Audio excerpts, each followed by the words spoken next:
right. Well, good morning and good afternoon, everyone, and welcome to today's Exploring by the Seat of Your Pants event. My name is Joe Grabowski, and I'll be your host for today. For those, if it might be your first time, we here are all about bringing science, adventure, exploration, and conservation live into classrooms across North America and beyond. Now, this new school year is in full swing. We are broadcasting 30, 40, even 50 live events a month to classrooms everywhere.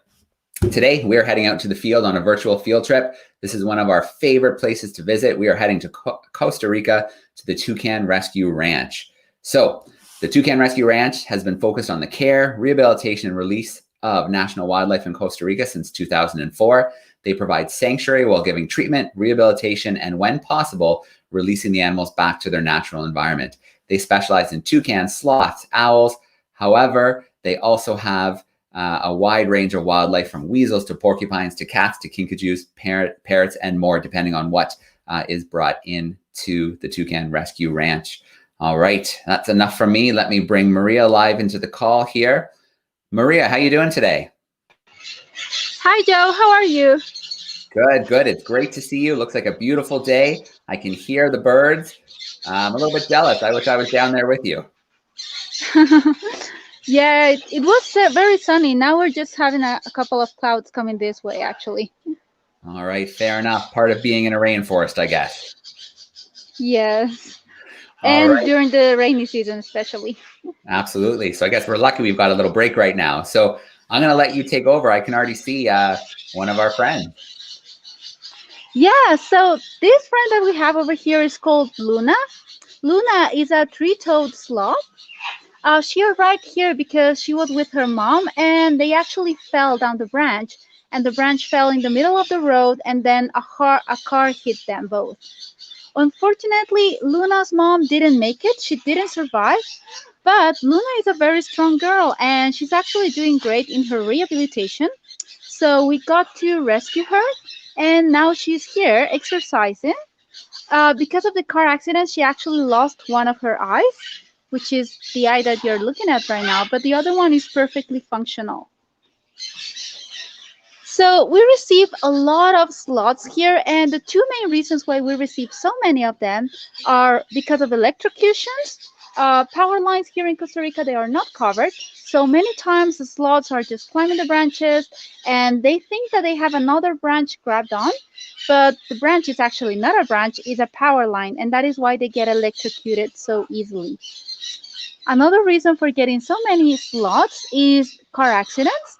And this is because the sloths, when they are on the ground, they actually cannot support their own weight. So when they are on the ground, they need to crawl. And well, drivers, it's very hard for them to see the sloths. So they end up hitting them, which is kind of an accident. But we receive a lot of sloths because of this. So what I told you is that Luna is a three-toed sloth. However, in the world there are about 6 species of sloths, and all of these 6 species have 3 toes. The difference between the two families of sloths is actually on their hands. So some sloths actually have 2 fingers, and other sloths have 3 fingers. I don't know if you can see over here, but Luna is the kind of 3-finger sloths,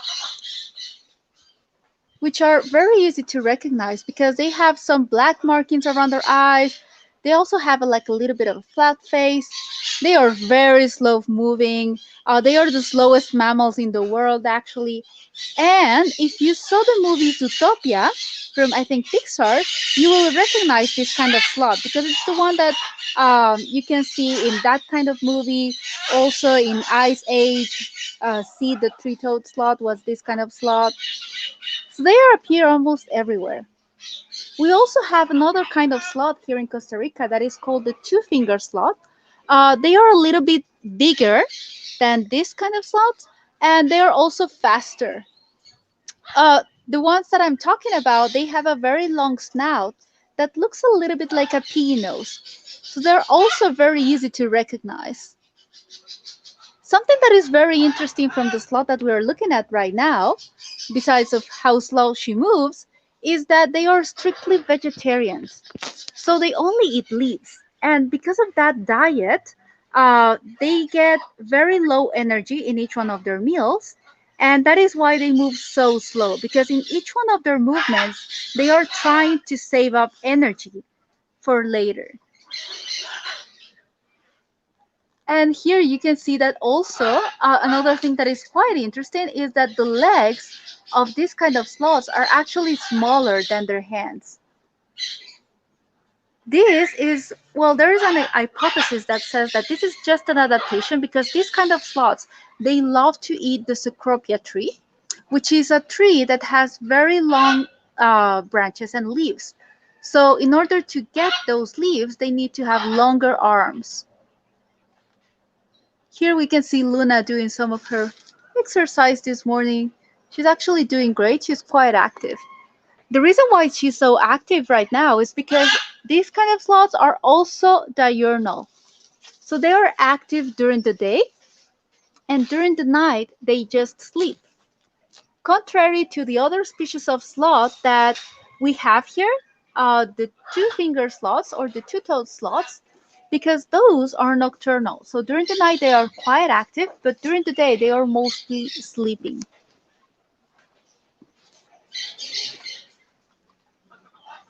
So maybe I can show you some of the two-toed sloths that we have here, especially because we are preparing our sloths for the Sloth Ironman Games.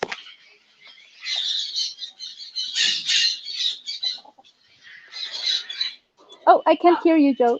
Yes. Yeah, I just wanted to say it's great to see Luna. Last time I saw her, she was much smaller, so she looks like she's growing well. Yeah, she's doing perfectly, and we hope to be able to release her very soon. Oh, that's We great. also have Oatmeal that is also doing amazingly well. So just to show you the two-toed sloths that I was telling you about, here we have some of them. This is the other species of sloth that we have here in Costa Rica. As I told you, they have a very long snout that looks like a piggy nose. These are all babies. They are from 6 to 8 months. And they are also orphans, just like Luna. They all lost their mom also because of different reasons. The two more common reasons are car accidents and electrocutions. These babies are right now in the sloth elementary because they are less than 8 months. But very soon we are going to switch them to the sloth high school, so they can start getting more exercise in the rehabilitation tree that we just saw, and to prepare them better for being released. All the slots that we receive here are automatically in our release program. So we just need to wait for them until they become adults. And after that, we can take them to the release site and actually start monitoring them in the true forest.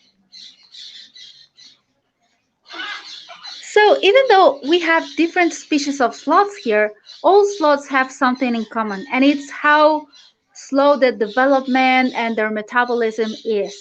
They all have also slow digestion, so it can take them up to 1 month to fully digest the leaves that they are eating right now. Here we have Lala, Bradley, Gaspar, and Howie. And as I told you before, these are all nocturnal. So this is why they are sleeping right now.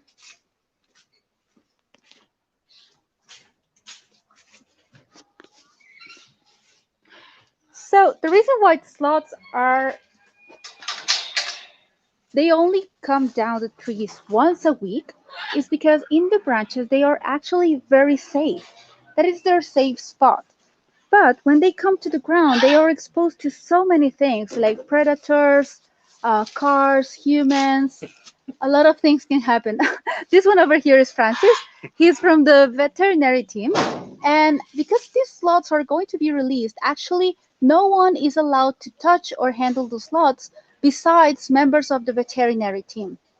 And in order to grab the sloths or transport them from different places, we actually take these buckets. So we just take the sloth, we put them in the buckets, and then we can take them everywhere. This is to prevent them from becoming habituated to people.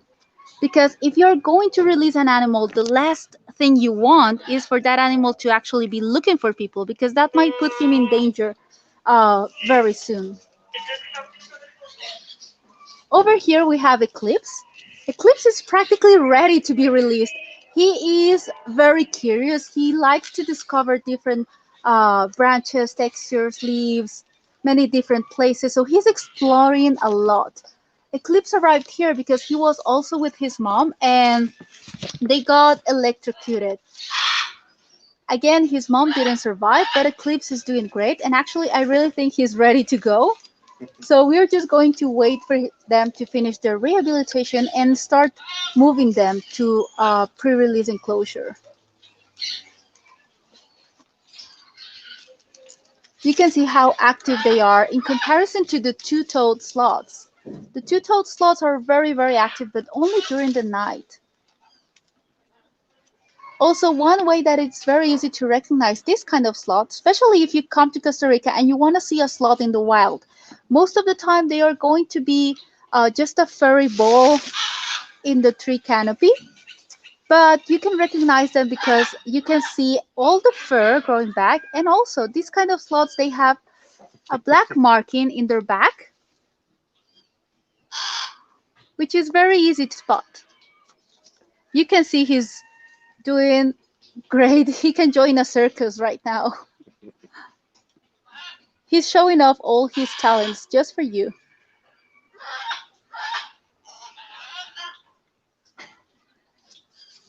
So I don't know if there's any question yet.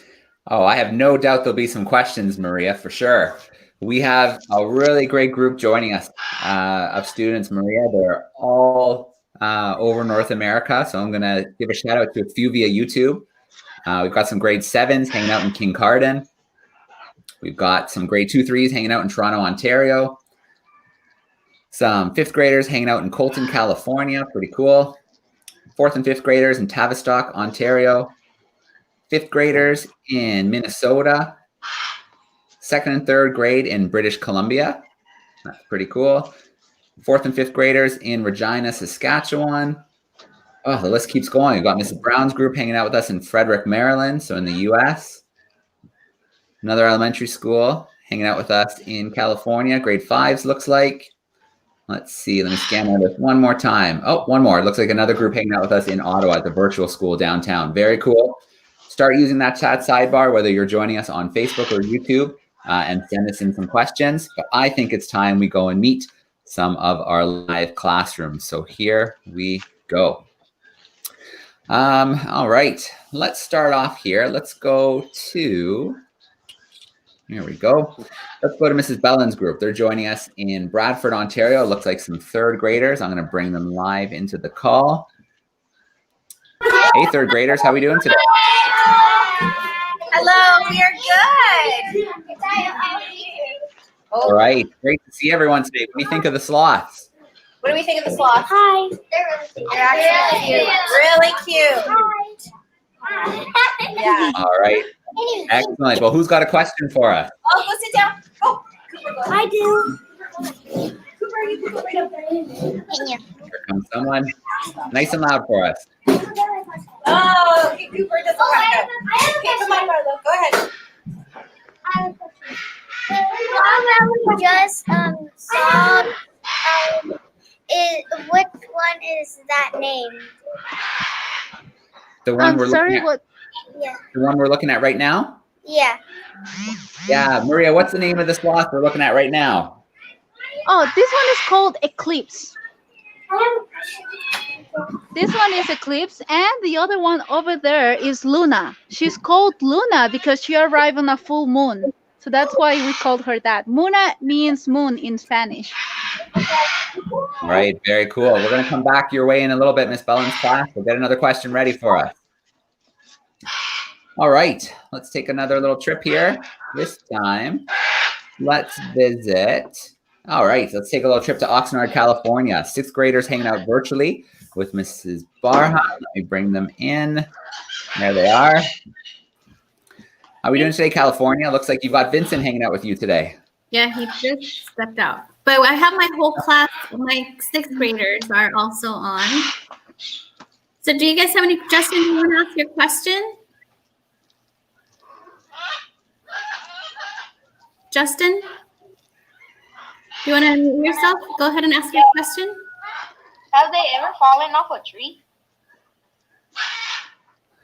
All right. What was Yeah. the question? I'm sorry. Yes, Maria, they're wondering, do the sloths fall out of trees ever? Or are they pretty good? Yes, they can fall out of trees very often, actually. That is why it is so important to do this kind of training, because as you can see, Eclipse now, he's very curious. He just wants to reach the further places and everything. But in these kind of places, the branches are slimmer. They cannot support so much weight. So it is important for them to start getting a feeling of what stable branches feel like and what unstable branches feel like, so they can know that when they are released. It is very common for sloths to just sometimes the branch breaks, and that is why they end up in the ground. Uh, when they have a strong grip of a stable branch, it is hard for them to fall down because they don't get tired like us humans would do. When they have a strong grip, they just need to kind of like use their claws as hooks, and then they can stay um, in that branch for as long as they need to. So All when they fell from branches, it's just because the branch breaks, not really because the sloth lets go. Okay. I'm going to grab a question here from YouTube. This question is from Madame Rodriguez's second and third graders. And they're wondering, why do the sloths have such long nails or claws? That is a super amazing question, actually. Amazing. They have long claws. I'm not really sure. That is one of evolution mysteries, I would say. But the hypotheses are that it's to help them grab better the branches, because they have like a gear system inside of their bones. So when they hold the branch, they don't need to. Well, the gear starts to close and close and close until they have a very strong grip of the branch. After that, it is very hard for them to kind of like open their claws. Uh, so it's an adaptation for them to stay on the branches a long time. And they do everything up there. They have their babies, they sleep, they eat, they spend all day there. All right. Great question. Keep them coming in. I can see lots more coming in via YouTube. I'll explain that shortly. I'm going to bring another group here. Miss Colton's group is hanging out with us in Florida. Looks like some second graders. Let me turn their mic on. How are we doing today, Florida? Hi, how are you? Good. We're so excited to be here. Just to let you know, our class studies South America, and our animal is the three-toed sloth. So that's our global pal that we actually use. We're super excited to be here. One question that the students had was, how do you trap them when you're trying to rescue them? And like, what do you do and where do they go? Oh, when we need to rescue a sloth, well, we work with the government, so we have a partnership with the Ministry of Environment and Energy, and they are the ones who actually bring us the sloths and many other animals as well. Um, they are prepared to grab a sloth. So whenever you're going to grab the sloth, you cannot just put your fingers there because they are so strong that they can actually break your fingers. Also, you need someone to be actually taking their head, because if a sloth is stressed and they feel like they are being attacked or something, they can try to bite you. Not this kind of sloth particularly, because they are way more calm than the other kind of sloth, but the two-toed sloths or the two-finger sloths, they are way more aggressive and they can try to bite you. And actually, if they bite you, it's a very nasty bite, because they have a lot of bacteria in their mouth and in their stomachs to help them digest all the leaves. So if they bite an adult, they can give them a very strong infection. But yes, here the veterinary team, they just need like 3 people to be handling the sloth, like grabbing their hands, their legs, and their face as well. All right. We've got another great question that came in here via YouTube. I'm going to pop it up on screen. Mr. Bacchus' class they're looking at the fur and they're seeing it looks really thick. So why do they have such thick fur if they live in such a warm tropical area? Very good question, actually. So this is to prevent them from getting wet when it starts to rain. In the rainforest, that happens a lot, as you can imagine. So this is just to keep the animal dry, not exactly to keep them warm. And also, their fur, it's not actually quite heavy. It's very light because each one of their hairs is hollow on the inside. Uh, on the inside, they also can grow an algae, a green algae that will provide them with camouflage. And that camouflage is going to make them almost invisible to predators. So it's a very interesting symbiosis going on between the algae and the sloth. Actually, they also have a moth that lives in their bodies, in their fur. So they can have like a whole ecosystem going on in there. And the moth actually eats the algae so it doesn't overgrow. And the sloth is providing the moth and the algae with a place to live. So it's a whole ecosystem, and it works very well for the sloths. All right. What a great symbiotic relationship where both benefit. Very cool. All right. West Kelowna, British Columbia. We are heading your way. We've got some second graders hanging out with us. How are we doing today?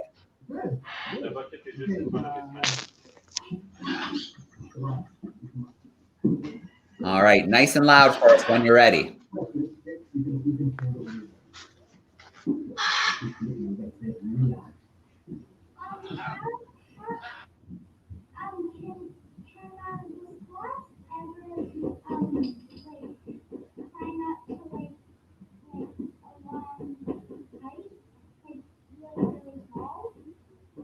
Okay, I think I got that. So Maria, I'm going to relay that question to you.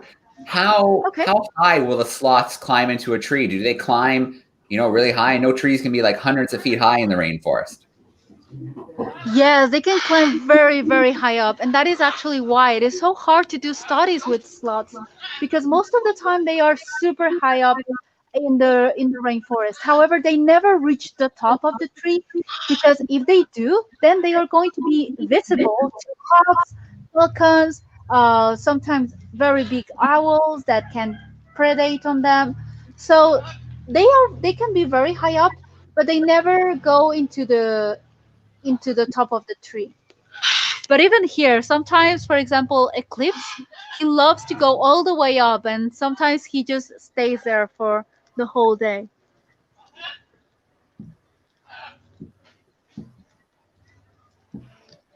All right, very cool. So I'm going to bring another group live in here, Mr. Emery's group. Let me bring them in. Hey, Mr. Emery, how are you? Oh, let me make sure I've got you unmuted there. There we go. Oh, you'll have to do it for me, Mr. Emery. There you go. How are you? Perfect. Good, good. Are you joining us in Michigan today? Illinois. We're in Illinois today. Illinois. Perfect. All right. Well, I can see you put a few questions in the chat, so we'd love to grab one live. Yeah, so my kids are here remotely. So some of the questions they had are how many sloths they have there on site, and kind of how big they get overall, and what do, as far as how much do they eat and drink. So right now we have about, I would say, 12 slots here. We have released, I think a couple of weeks ago, we released about 6 slots that were ready to be released. Uh, Slots here at the ranch, they don't get very big because we don't grow them into fully grown adults. So we just wait for them to become adults, but then they can reach their maximum height in the rainforest. So, but an adult sloth, he can reach up to 60 centimeters and weigh up to 14 pounds. So they can get very big. That is for the two-toed sloths. The three-toed sloths like this one, they don't get as big. Actually, they can only reach like 40 centimeters. So they are way smaller, and they are also lighter. And I'm not really sure if I catch the last part of the question about the food. This is open.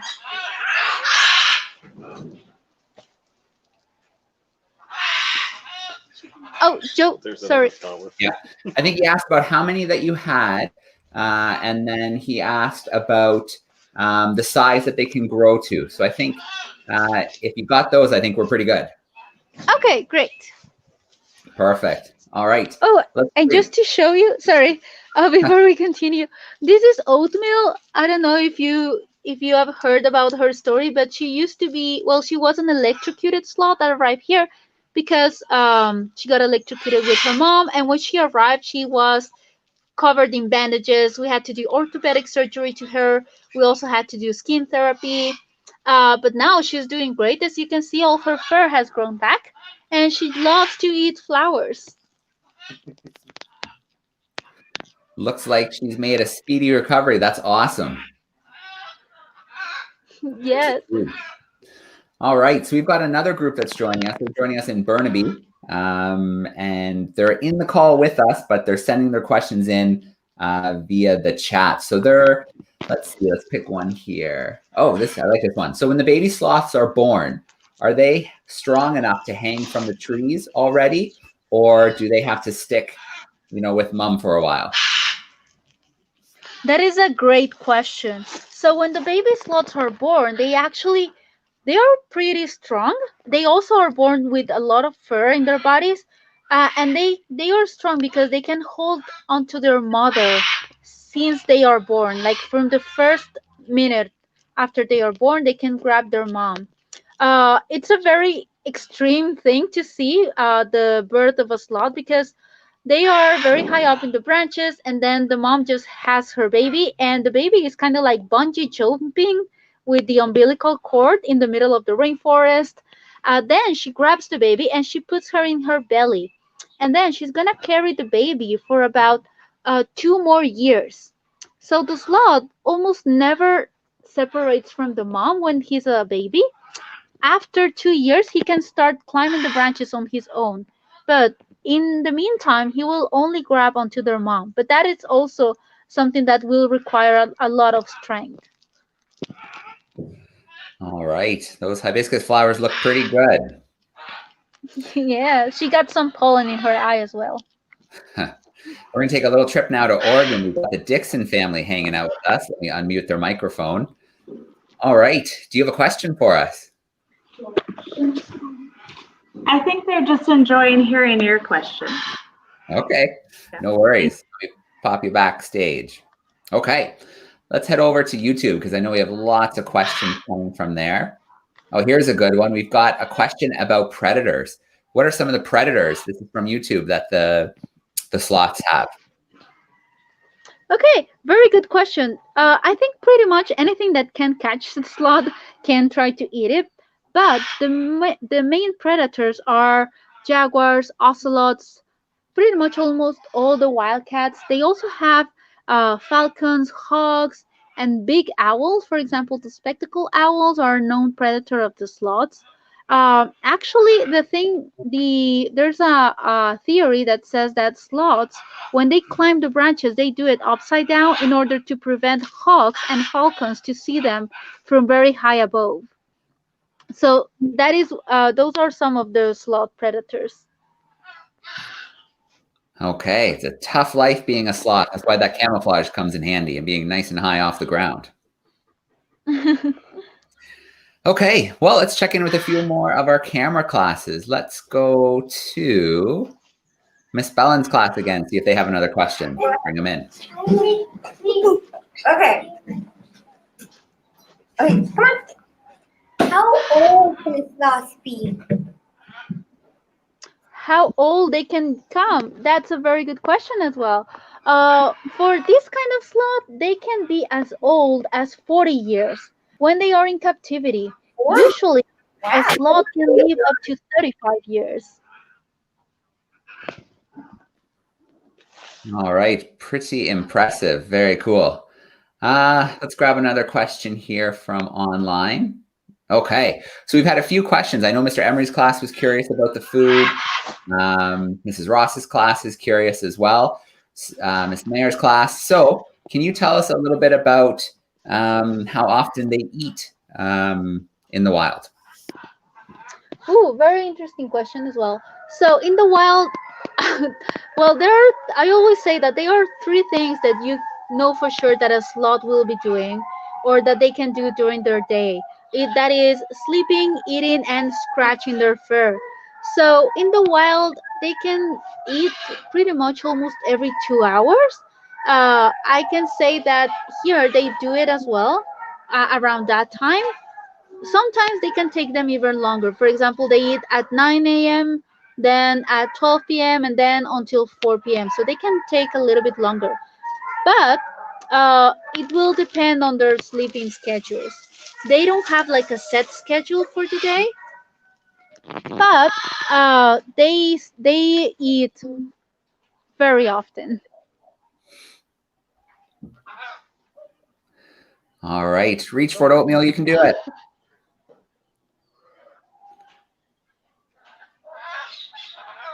She's a little bit lazy today. Very cool.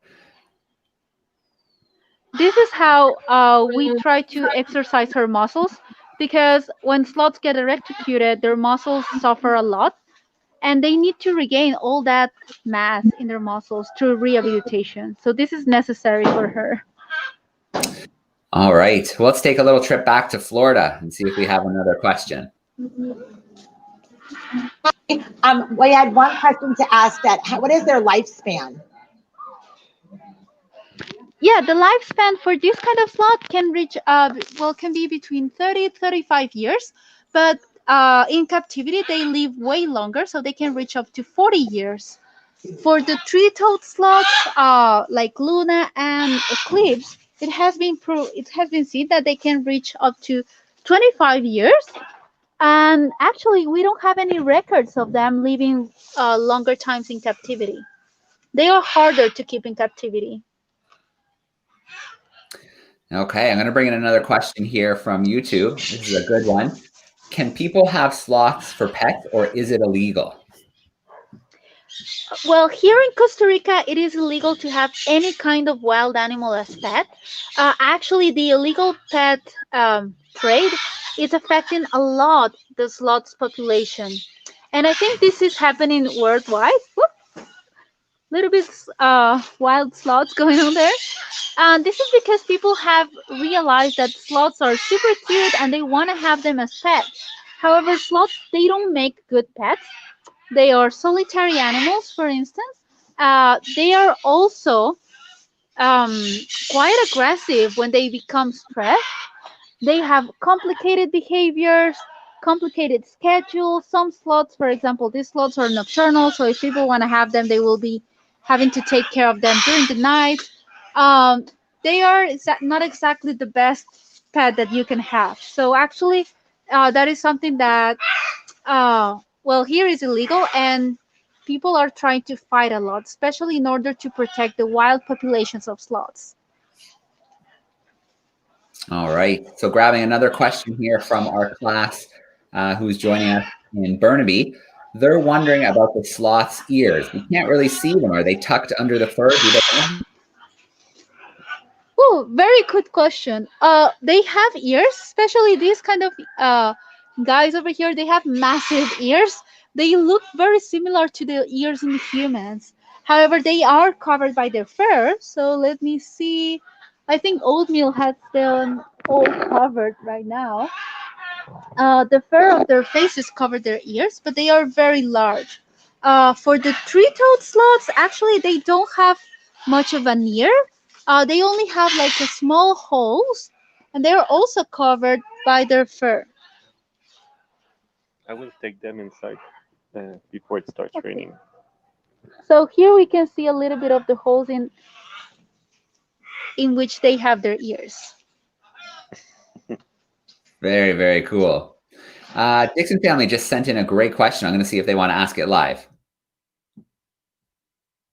You'll just have to unmute for me. Perfect. You mentioned that they want to save energy. If they are in danger, can they go faster to get away? Oh, I'm sorry, I didn't hear the first part of the question. You mentioned that slower to save their energy. If they're in danger, can they escape or go faster to get away from the predator? Yes, they can get like an energy supply in case of emergencies. So, for example, if a sloth goes to the bathroom, you will see that they always keep their arms in the tree because if a predator approaches, then they can just make a run and start climbing the tree. So they have a little bit of energy for that. However, that is for like the fight or flight moment. They cannot be fast for a very long time. It's just for the runaway. All right. West Kelowna, do you guys have another question for us?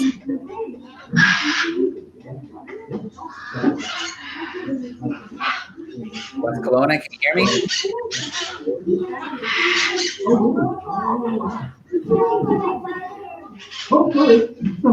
Okay.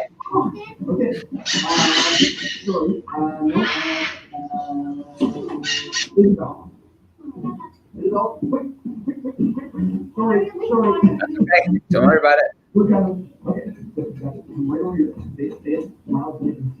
Nice and loud. So what kind of plants do they eat? They said leaves, but is there other plants that they eat? All right. So Maria, just to relay that a little bit, they're wondering about the plants that they eat. Are there specific types they like? Yeah, well, they have some favorites. For example, almendro tree over here is one of their favorites. Sloths can eat from over 40 species of trees. This kind of sloth, they can eat from 40 different species. The tree-toed sloths, they are known to be crazy about the cecropia tree. So over here we have some leaves. They are a little bit munched out because they were eaten right now, but these are the favorite leaves for the tree-toed sloths. So I think they all have their favorite. Um, and yeah, but for the two-toed sloth, they have a bigger variety. Okay. Let's bring Mr. Emery back in, see if there's another question from Illinois. One question my students had, are there animals that coexist well with sloths? Very interesting question. Well, besides from this symbiosis that they have with the algae and the moss, I think there are quite a few animals that just ignore the fact of the sloth. For example, porcupines. We have arboreal porcupines over here, and they are also herbivorous, so they will just ignore the sloth. Also, two-toed sloth and three-toed sloth, they kind of like ignore each other. Well, not ignore, but the two-toed sloth, you will never see them in the wild with a three-toed sloth. And yeah, besides from that, I think sloths are pretty much, they kind of just mind their own business. So whenever they get parrots or toucans very close to them, they will just ignore them. So All that's right. like how they coexist with other species. Very cool. So we're bringing in Miss Barha one more time. Let's see if there's another question in California. Anthony Lam, are you still on? Does anybody have a question that they would like to ask? How long can their fur grow? All right, Maria, how long can their fur grow? Ooh, very cool question. Ooh, I would say like 7 centimeters or something like that. The grown-ups have very, very long fur. It's not like they will have it so long that they can make a braid out of it, but it can grow very, very long. Like, yeah, I would say 7 centimeters for grown-ups. All right, I'm going to bring in one more question here from YouTube. You mentioned the rehabilitation process. Can you tell us a little bit about the phases, what it takes to rehabilitate and get the sloth back into the wild? Okay, so the rehabilitation will depend a lot on each specific case. When we get electrocutions, we need to do the whole process. Like, we need to give them exercise so they can start regaining the the muscle mass. We also can do like physiotherapy with them to make the limbs move a little bit more. We also provide them with vitamins and antibiotics in their diet. to help boost their immune system. But the most important part, I would say that it's just taking them out for exercising because they need to start regaining that ability to climb the branches and support their own weight. And that is the structure that we usually use for that. Okay. Well, we're getting close to wrapping up for today, Maria. It's been an absolute blast to see all the different sloths, the 2-fingered and the 3-fingered. But a lot of the groups who are tuning in online are noticing it's loud in the background, and they're wondering if we can take a quick look at some of the birds before we sign off today. Yeah, sure. So I'm just gonna step outside from the sloth enclosure and I will show you some of the parrots over here. Awesome. It's going to get very loud because for some reason macaws and parrots start to scream a lot whenever it's going to rain. I think they're just letting us know that they feel the rain coming. But right now they're quite silent, so that's good. So this is our parrot's enclosure, and this is a red-lotted parrot. Red-lotted parrots are easy to recognize because they have these red feathers on top of their noses. And we also have some other species over here. For example, this little one over here. This is a yellow-naped Amazon, which are very easy to recognize because of the yellow feathers in the back of their necks. These are all parrots that were confiscated from the illegal pet ownership. People love to have these kind of parrots as pets because they are so smart. They have the cognitive ability of a 4-year-old child, so people teach them how to speak. Parrots can also recognize the differences in numbers, in colors. They are super smart. And most of the parrots that we have here, actually, they can speak in Spanish. For example, they can say hola, they can say buenas, they can sing sometimes. For example, they can sing the football national anthem. Some of them can even scream like babies or imitate the alarms from cars. So anything that people want them to learn, they can learn and reproduce that sound. In the wild, they use this capacity of reproducing sound in order to communicate with other troops of parrots. But because these parrots were raised between humans, that is the kind of sound that they learn how to make. They're actually starting to become a little bit louder right now, especially the macaws. Very, very cool. Well, Maria, I can't thank you enough for today. I think the last thing that we should end off on is, just a reminder that, the work that you do is done through donations, right? Generous donations from the public, people who come and visit the Toucan Rescue Ranch in Costa Rica. Have you been able to open up to visitors a little bit more? Not yet. We're actually just doing virtual tours. We are still with the quarantine because of the coronavirus pandemic. So we are not allowed to receive tourists, but we hope that is going to change very soon. All right.